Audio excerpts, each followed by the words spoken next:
Ang nararamdaman mo, Nay? Kasi ganito yan.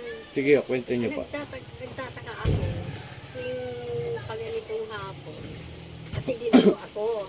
Ngayon, itong hapon, doon siya lalakas. Parang bang iba ang nararamdaman ko. Opo. Parang kinakalukay pa siya. Kailan pa ho yan? Yung, ano po yan? Itong buwan lang na ito naglugar. Pero galing kayo na sa doktor? Nagpa-check up ka ba? Nagpa-check up ako, pero inihintay ko ang check up. Oh, okay. Ngayon, hindi ko mapakali. Gusto ko pa ako magpatingin muna bago, di ba? Opo. Para kung ano talaga. Kung may sa akin, may hindi pa kung Bali ang umaano sa iyo, Nay, babae. babae. Ano yan? Palipadangin related sa kulam. Inuunti-unti ka. Kaya nga, parang minsan nahihirapan akong uminga. Okay, ganito gagawin natin, Nay, ha? Hindi matay ako. Opo, makinig kayo, Nay. Aalisin ko yung nilagay sa iyo. Huwag ka na pumunta ng doktor muna. Ay, hindi naman. Wala akong makita eh. Wala akong makita sa akin doktor. Pero ulitin ko, merong kang palipadangin related sa kulam, babae ang gumagawa sa iyo. Matanda na rin. O ngayon, naalisin ko yan. Ang ano natin, ang magpapagaling talaga sa iyo, ang ating Panginoong Hesus at ang ating Amang Dakila. Sumampalataya tayo sa Kanya na. Okay, ang panganay dito, ito lang itong kabila dito. Nay, gagamutin kita ha, huwag mo mulat ha. Pag sinabi kong pikit, pikit, no? Opo. Umpisa na tayo. At ang alisin natin yung nilagay sa'yo para gumaling ka na. O, pikit na, huwag mo mulat. Ang ganda ko siya sabi, no? Medyo masakit to, Nay, ha? Aray ko po. Sa torarepo, teneta para rotas, pistila raman na rin. Sino gumagambala sa babae ito, mag-usap tayo sa Espiritu ng Diyos. Diyos sa lahat, Diyos na nakatakutan sa perno. Ang sa Diyos kamara, loe sa bawat lulayaba. Ela, pu! Dalawang kamay mula ulo pababa.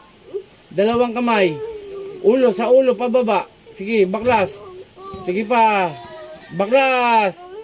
Sige pa. Sige pa, baklas, baklas. Hanggat di ko siya sabi, huwag hihinto. Sige pa. Tanggalin mo lahat yan. Sige pa. Konti pa. Aray ko po, Isus. Isus ko. Sige pa. Isus ko po, Isus. Ay, Diyos ko po. O, yung sa tiyan, sa tiyan, sa tiyan. Yan, ganyan, yan, ganyan. Sa tiyan, sige. Tanggalin mo lahat yan. Oh, Isus. Isus.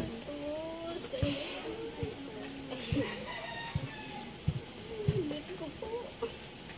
Konti pa. Konti pa.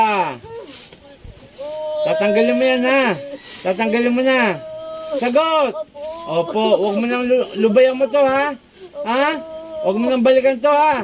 Marunong ka tumawag ng Jesus. Sige, baklas, baklas. Gagaling na to. Ha? Huwag kang bira ng tao na namumuhay lang, ha? Ha? Sige, baklas, kunti na lang.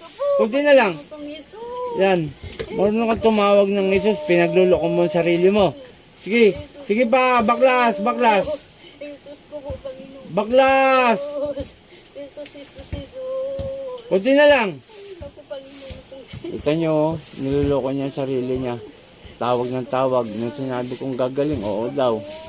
Mga loko-loko talaga may mga mangkukulam na ganito eh. Sige pa. Kunti pa. Kunti na lang. Sa ulo ulit, sa ulo. Pababa, pababa, hanggang tiyan, hanggang tiyan. Sige pa. Kunti na lang.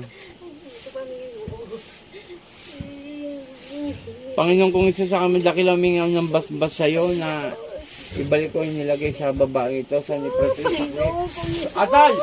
Panginoon ko, Jesus.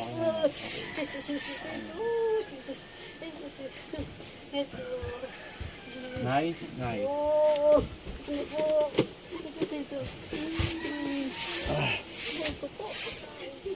Nay, pakainom ito na yan. Ubusin, ubusin. Okay siya sa lahat. Ito si Apo Eric Apochalin. Unang-una, maraming salamat sa ating Amang Dakila sapagkat bibigyan tayo ng puro kalakasan at puro blessing sa buhay. Maraming salamat kay Apo Ken, Apo Marvin, Pea Porsita, yan po yung mga team Apo po, mga veterano magagamot po yan.